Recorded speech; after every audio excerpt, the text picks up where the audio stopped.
I will be giving a presentation on Android 10, what's new.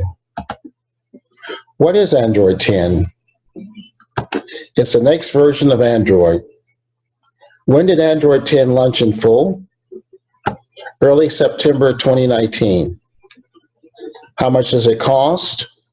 It's a free update. A little background. Android is a mobile operating system based on a modified version of the Linux kernel and other open source software. It was designed primarily for touchscreen mobile devices such as smartphones and tablets. Android Inc. was founded in Palo Alto, California in October 2003 by Andy Rubin, Rich Miner, Nick Sears, and Chris White. In July 2005, Google acquired Android Inc. for at least $50 million. The Android operating system has been the world's most popular mobile software since 2011. The StatCounter global statistics shows Android outpaces iOS by 76.2%. Android 10 has been officially released. It isn't available for all phones just yet because each OEM must develop their own version of the update for each phone and work with the carriers to release it. This can take months. Don't be surprised if you don't get your Android 10 until 2020. However, Google Pixel phones gets the latest version on launch day. Surprisingly to no one, the Essential phone is also getting day one compatibility in select markets. Phones that have Android 10 to date are the Google Pixel 3, Pixel 3 XL, the Google Pixel A, the Pixel 3a XL, Pixel 2, Pixel 2 XL, and the Pixel XL. On August 2019, it was announced that Android Q would officially be branded as Android 10, ending the historic practice of naming major versions after desserts. Google plans to keep the dessert names for future internal development builds. Here's a sample of some of the ones that we've known in the past: apple pie, cupcake, donut, eclair, froyo, gingerbread, honeycomb, ice cream sandwich, jelly bean, Kit Kat, lollipop, marshmallow, and the current version is simply named pie. Now, the new name comes as part of an overhaul to the design, branding, and logo, which aims to make it easier for users to navigate the OS, as well understand which version of Android is the latest one. As part of the design update, Google will change the logo and color scheme of Android to give it a more modern, accessible look. Google is also changing the color of the logo from green to black to make it easier for visual impaired people to see it. As you see from my example here, we have Android Pie with the little green guy, and he's going to go away for the more simplified logo as you see on the bottom of the screen. Security is always an issue, and with Android products, they are not an exception. So as a result, Google is going to be beefing up the security because there are more than 2.5 billion devices worldwide. Any lapse in security can have a profound consequence for its users. A recent report revealed that malicious apps on Google Play had been downloaded more than 8 million times by Android users. Android devices already get regular security updates. In Android 10, you'll get them even faster and easier. The Google Play system updates, important security and privacy fixes will now be sent directly to your phone. Manually check for security patches by going to Settings, Security, Google Play System Update. Here's a screenshot to show you how that would look. As you can see, you're in the security tab, and then it shows you the date of the latest update.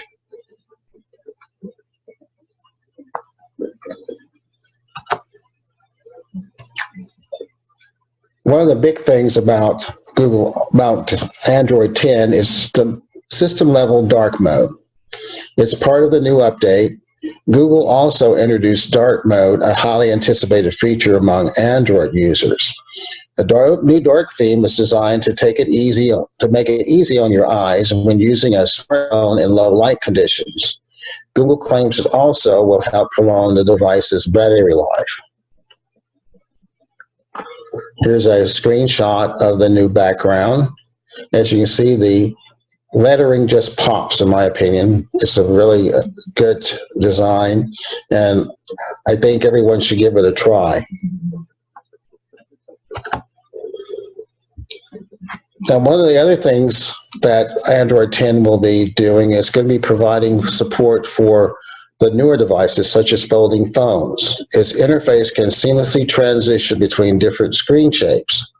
Both Samsung and Huawei have planned to release folding smartphones later this year in the form of the Galaxy Folds and the Mate 10. Their launch has been delayed due to issues with the mechanism, but I believe the Samsung Fold is already now back on the market. Another big trend that is becoming a reality, and we're hearing a lot about it, is native 5G. This year, as mobile network operators around finalizing testing and deploying 5G. Several 5G-capable smartphones have already been released. The Huawei Mate 10, the Samsung Galaxy S10 5G, and a couple other brands which I'm not familiar with. But you'll be seeing more 5G-capable devices in the near future.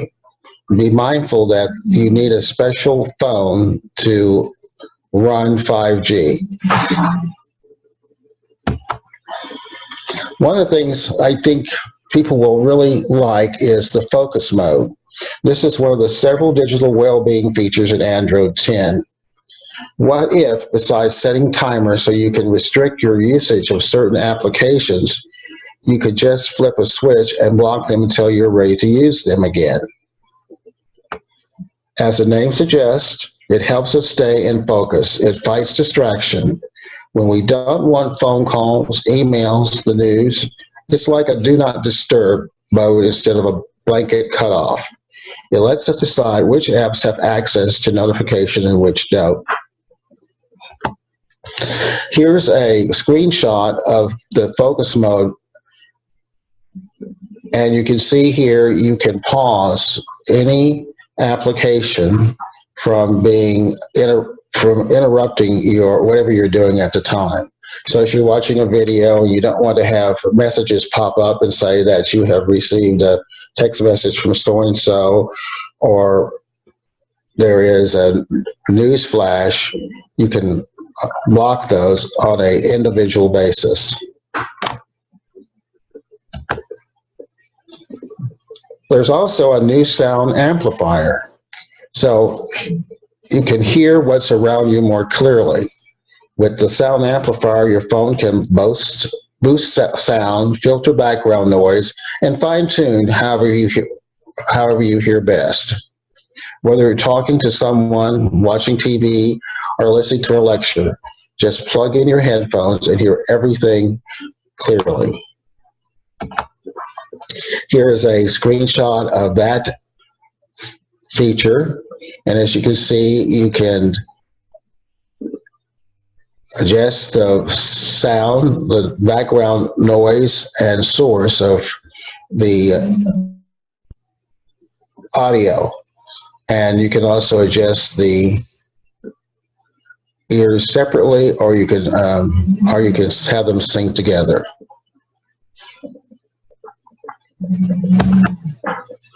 Live Captions works with video, podcasts, and audio messages across any app, even stuff you record yourself. So This is a really big feature in Android 10. The feature will live caption any video that's being played without a data connection. That's very interesting. As soon as a speech is detected, captions will appear without needing Wi-Fi or cell phone data and without any audio or captions leaving your phone. To activate live caption, play a video and then press a volume button. The volume slider that shows up will have a caption button at the bottom. Just tap on it. You can then move around the caption by dragging it around the screen. So you can have it on the top or the bottom or in the middle, however you want it. Here's a screenshot of that application. As you see, the caption right here, do you like the blueberries? Blueberries? Delicious. Here comes more. And that little caption right there can be moved in any position on the screen.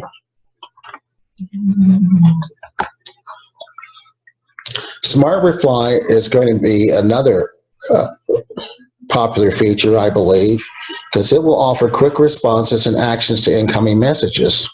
You can easily send a 1 to 2 word answer to someone or tap on a link to open a corresponding app. The actions work with YouTube, links, and addresses found in Google Maps. Android 10 can also use Smart Reply with any of your favorite messaging apps. So, you think Google is possibly snooping on you and what you're up to? Well, the company says no. This is all done on the device thanks to the on-device machine learning, and nothing ever leaves your device for Google's remote servers. So here's an example. There's a message that's come in and says, hey, let's meet at Sophie's house tonight. It's at 797 South King Street. Well, Smart Reply will then offer you a map to show you the exact location and directions for Sophie's house. And you need not do anything. You just tap the little tab right here that says Open Maps, and then it'll show you the location.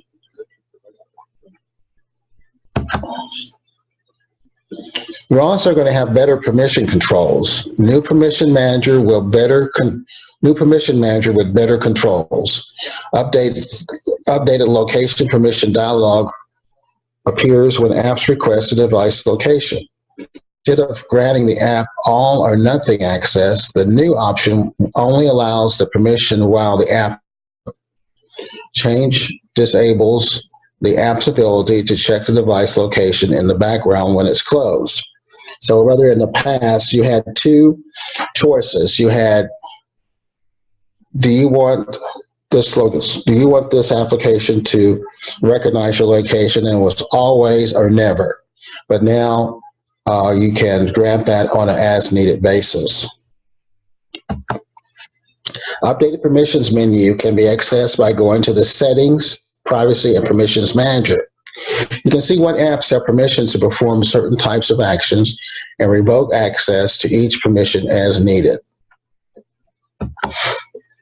So here's an example of that. You notice that the new wording is allow only while using the app, and the other one is deny. And that's different from current, where it says always allow or deny, but now you can do it as needed.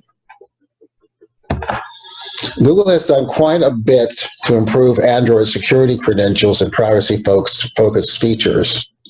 Find and adjust all your privacy settings in one place, such as the MAC address randomization, limiting the app's access to critical location information on a need basis, opt out of ad retargeting and personalization, and you have now a dedicated privacy menu.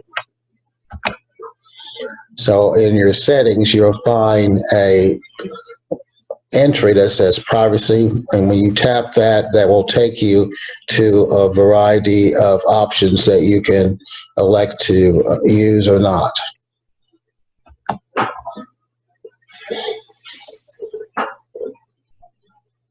Now, gesturing is going to be replacing the physical buttons on the new devices, and they're going to have increasingly play a role in the Android navigation. The 3 or 2 button navigation system has been replaced with a gesture bar. A quick swipe up will take you home. A swipe and hold will open the recent menu. A long swipe from the home screen opens the app drawer. What happens, and the big question is, what happened to the back button? Well, the back gesture is now available by swiping inwards from either side of the display. An arrow icon will appear as you swipe to indicate the action. The Google Assistant also has received a new gesture.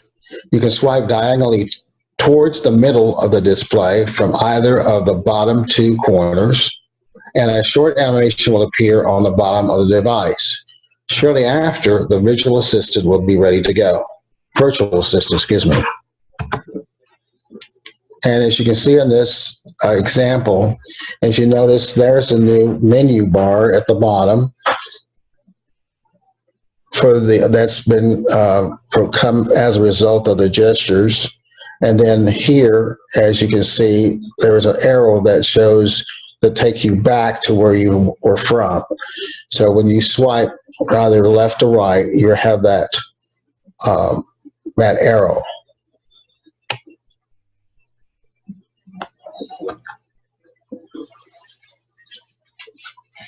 So the full gesturing-based navigation is going to be part of the Google Assistant, either on the Pixel or the Essential phone.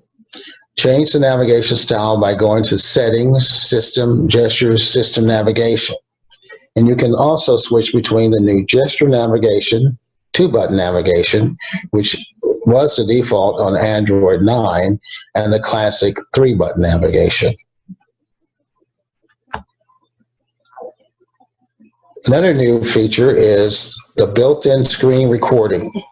You can take advantage of Android's built-in screen recorder anytime you wish to share your screen. This feature allows recording, pausing recordings, stop and save, and, of course, share. There aren't any special settings or confusing options, making it a pretty straightforward tool.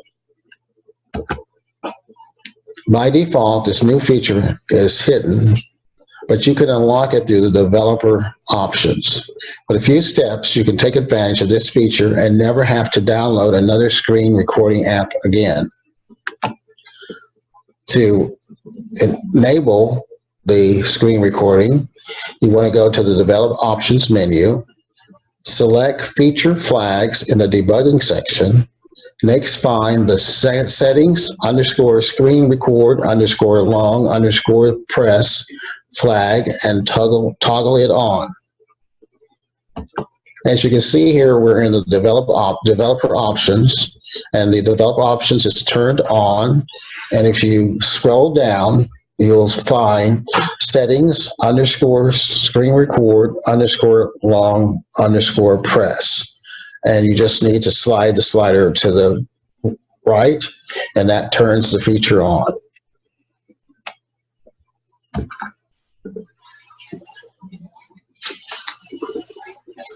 One of the big features of the Android system, and becoming more prevalent in the new automobiles, is what's called Android Auto.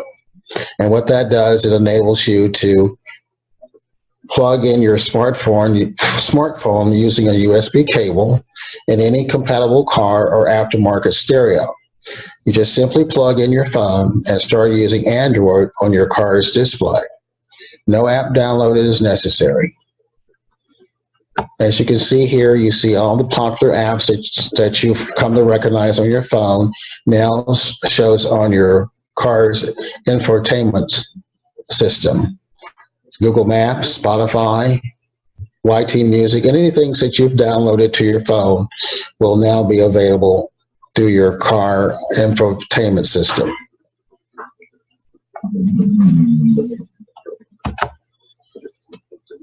There's another example where Spotify has been enabled, and you see it's playing a tune called I Like Me Better, and it has the navigation controls, pause, the back, forward and back, for the tracks. And then notice at the bottom, it's also, the navigation is also running, and it's showing you that 1,000 feet you need to turn on Charleston Road. And then at the bottom, there's all your other applications that are available just for tapping on your car touchscreen, and you can access all the apps that are currently on your phone.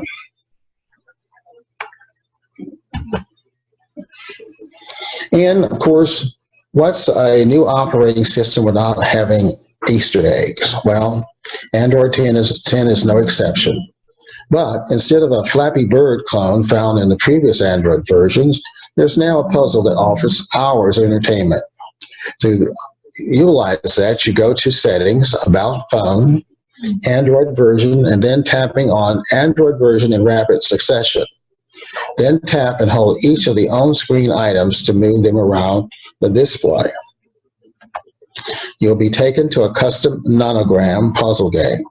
You can solve it by following the numbered blocks surrounding the board and tapping on the individual squares. Once completed, you will see an Android-related icon. And there's a screenshot. Once you solve the puzzle, the next time you launch the Easter egg, you'll get a brand new nonogram to solve. It's quite simple. Just use the legends to work out which grid squares need to be filled in. Rotate your display to see the legends on either side.